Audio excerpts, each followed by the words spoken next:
Teka, dito tayo sa gilid. Dito. Doon. Mauna ka na doon. Yan mga puso, mga puso. Yan. Ilagay ko doon sa... Doon kami sa gilid para hindi sila dito, mapagalit. Di tayo mapagalitan.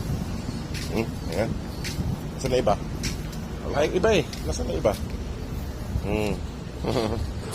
Yung mga boss, wala yung ibang pusa. Mag-isa na lang. Ay, maapakan ka. Ay! Pusa ka. Ayan.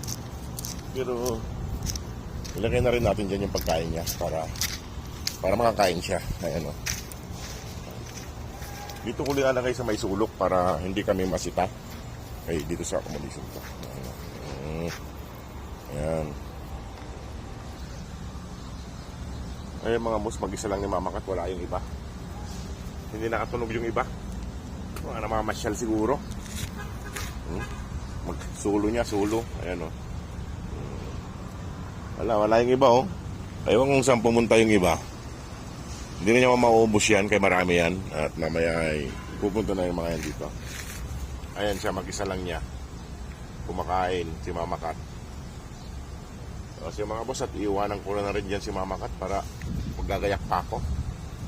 Ayan o, bumili ako ng sabawan baka. So, kaso mahal lang 1 kilo. Ayan. Beef. Ayan. Sulo niya yung pagkain. Iwan na kita dyan, Mama Kat. Sige po mga boss, panay pong salamat. God bless po.